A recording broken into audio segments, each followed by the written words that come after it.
So bad news came out today that Teofimo Lopez is not fighting Devin Haney next, according to Teo manager and his promoter, Bob Arum.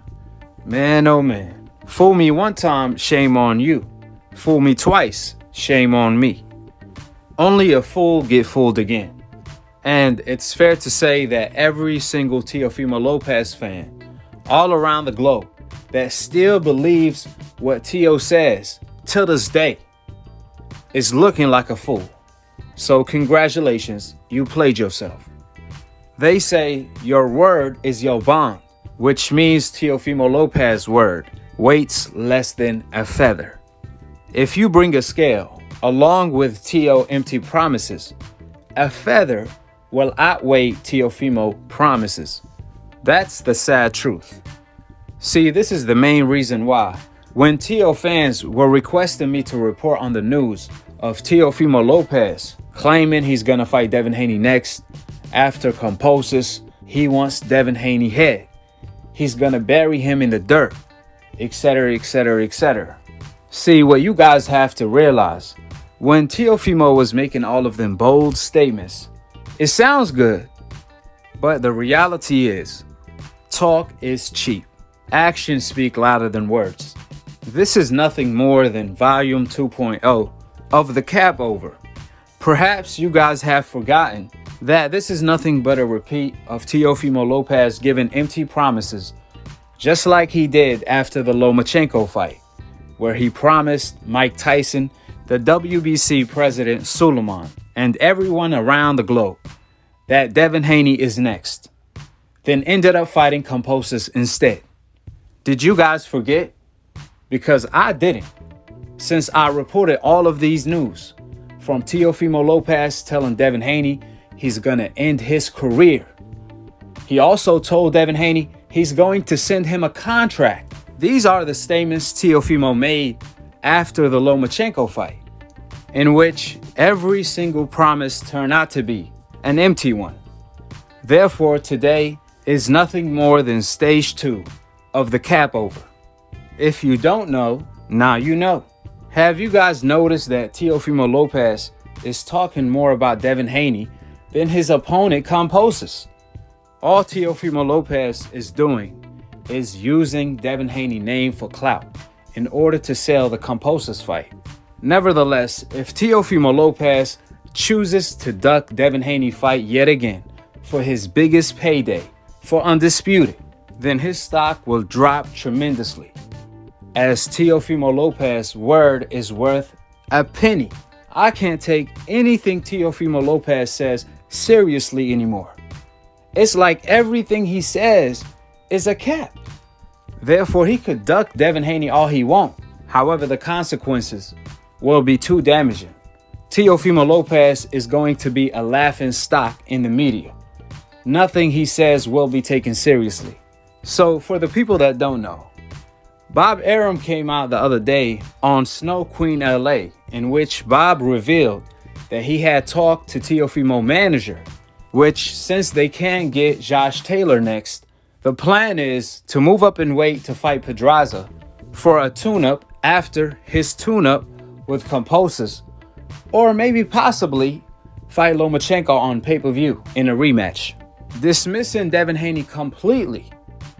Even though a couple months ago, he said that if Devin Haney beats Linares, he's interested in putting Teofimo Lopez against Devin Haney for Undisputed on pay-per-view. Here is the 2 clips of Bob Arum, one in the Devin Haney fight if he defeats Linares. Then the second clip is Bob Arum changing his mind once he talked to Teofimo manager on the plan that Teo wants.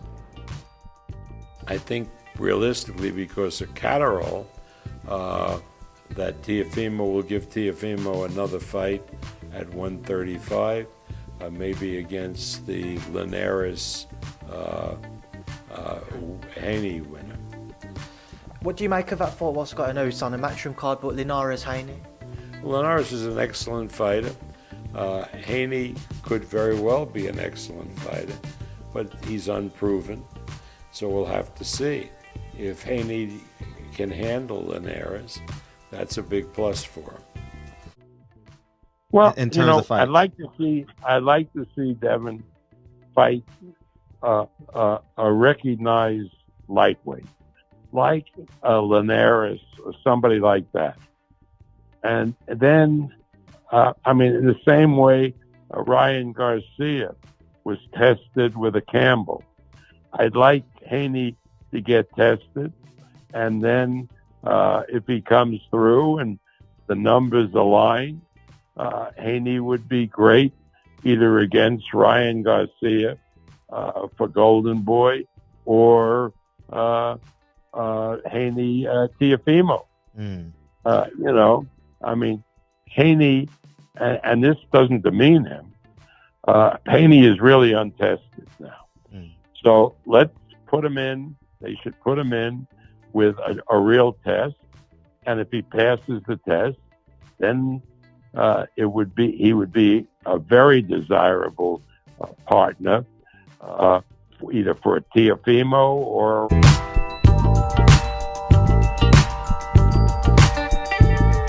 Teofimo last week. I spoke with Devin Haney last week, and I spoke with Lomachenko on this Tuesday. So I would like to ask you, what's next for Teofimo? Is it? Well, Teofimo, I talked with his manager, David McWhorter, and he has a number of ways to go. One, if he wants to do a lightweight fight, the best fight, as far as he wants to do pay-per-view, is Teofimo, is a rematch with Teofimo. With Lomachenko. That would do good business. But he may very well decide that his goal is to fight Josh Taylor, in which case I would put him in with one of our 140-pounders, like Julian Rodriguez or Jose Pedraza, whoever wins the fight on Saturday. That would be a very interesting fight with Teofimo, either against Pedraza in the Garden in New York or against Julian Rodriguez. What about a fight with Devin Haney? Devin Haney, the problem with Devin Haney is he has 30 days that he has to talk to Eddie Hearn. And then after the 30 days, apparently Eddie Hearn has a right to match. It's too complicated if I have to get him in the ring in October, Teofimo, because Teofimo's wife is having a baby in November, and he wants to get that fight done before his child is born. So Devin Haney is going to be out of the picture for now because of the legalities. Teo seems to want it next. I don't care what anybody wants next, but there are contracts and there are problems in doing a lot of things. Wanting, it's not like a baby who wants certain kind of ice cream, right? What about Lomachenko and Devin Haney? What? Lomachenko, Devin Haney? Again, For the people that don't know, Teofimo Lopez manager McWhorter also revealed that Teofimo Lopez could have had bypassed his mandatory Kambosos if he had requested an exception under the IBF ruling, where he could have fought Devin Haney instead, but he chose not to. This is the information that Teofimo's own manager revealed, which I'm gonna leave a link for that video in the comment section below. More importantly, nothing that Bob Arum said made sense, besides contradicting himself. Bob Arum already said that Devin Haney is a lucrative fight for us. However, what's stopping the fight from coming to fruition is the 30 days Devin Haney has to talk with Eddie Hearn. Some made up stuff, because Eddie Hearn already made it as clear as day that once Teo defeats Kambosos, he's going to send him the biggest offer he had ever received, a very lucrative offer that he won't be able to turn down.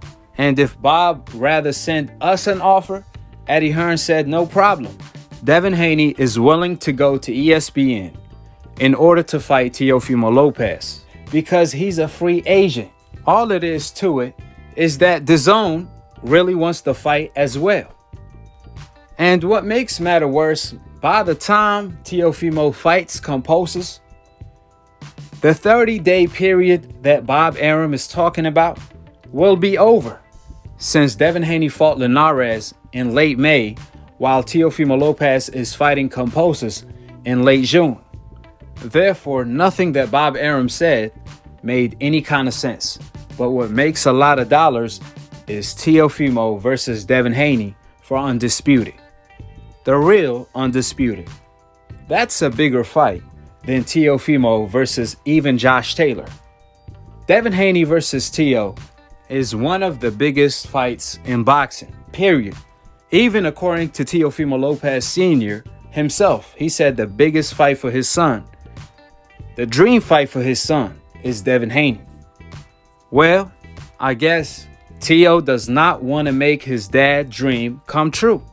You hear Teo Jr. and Sr. say, "We're not going to go backward, we're going to go forward. It's time for us to make real money."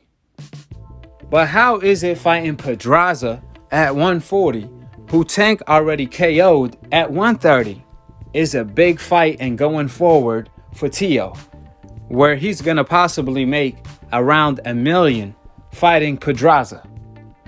Where he could fight Devin Haney, on the other hand, and make up to $10 million fighting Devin. After all, Teo said out of his own mouth, he cannot leave the lightweight division fighting Kambosos. Devin Haney has to be next. That's what Teo said. Then behind closed doors, Teo tells his manager to give Bob Arum their plan, the NBF takeover plan, of avoiding Devin Haney and moving up to 140 for a tune-up, then fighting Josh Taylor. See, for the people that want to blame Bob Arum for everything, well, you guys have to realize Bob already said he's interested in the fight. This is Teo's manager plan. Besides, according to Teofimo Lopez, he can petition to become Devin Haney Mandatory with his franchise title. Would you like that fight next, Teo? If you guys both win your next fight? Look, at the end of it, look, I see it like this. I can't go out with Kambosos and move up to 140. Even if I do, that'll be it with Taylor, but he has his mandatory now, apparently, with this guy named Catterall. My whole thing is, like, I got to finish with somebody at 35 clean then, so it could be Devin. I am the super WBC world champion. I'm the franchise, so I can mandate that fight next. What type of fight do you see Linares against Haney? What type of fight do you see that being? I really want Devin to win this fight because I want his head next. I am the super WBC world champion. I'm the franchise, so I can mandate that fight next. Which means the WBC will order the fight, which will force the fight to come to fruition. Once Teo activates his franchise title to become Devin Haney Mandatory, the fight will be forced exactly the same way Kambosos forced the fight with Teo, even though Bob Arum did not want the fight. So what ended up happening, the fight went to purse bid. The exact same thing will happen if Teo activates his franchise title to become Devin Haney Mandatory. Then Triller, PBC, DAZN, they all can bid on the fight if Bob Arum is not interested. So again, there is no excuses to be made. The $1 million question, is Teo going to hide behind a 90-year-old man and follow Canelo duck print of the NBF Witness Protection franchise? Or is Teo going to live up to his promises that he gave to Mike Tyson and all of his fans on Fighting Devin Haney Next? We shall see in a week or so if Teo actually forces the fight through the WBC. With that being stated, drop your thoughts in the comment section below, subscribe below, and click on the notification bell to be continued on the next episode of Akhi, TV. Peace, and I'm on to the next one. Okay, so you had said that he needed to make a statement. Devin Haney needed to make a statement, but I don't really feel that's the case. I feel like you want to fight the kid no matter what. If it was even a close fight with Linares, you still want to fight Devin Haney. Am I right? Yes, of course. Even if, honestly, to be real, even if Linares had clipped him and probably ended the fight, I still want Devin Haney. Like, I just want the guy because I just want him for myself. You know, whether he's the WBC email champion or not, like I still want the guy. You know what I mean? And that's really what it comes down to. Even if Linares had got the win, you know, and I told my manager that, and he was like, no, let's just go for that belt, you know. I'm like, nah, I don't care. Like, I still want that guy. So, of course, that's my main goal. After right now, my short-term goal is beating Kambosos Jr., and then we go from there. Well, even though Kambosos is your focus, you still tweeted out a picture of a plate and a fork and a knife. So were you insinuating that Devin was looking like food? They all food, man. That's my lunch food, man.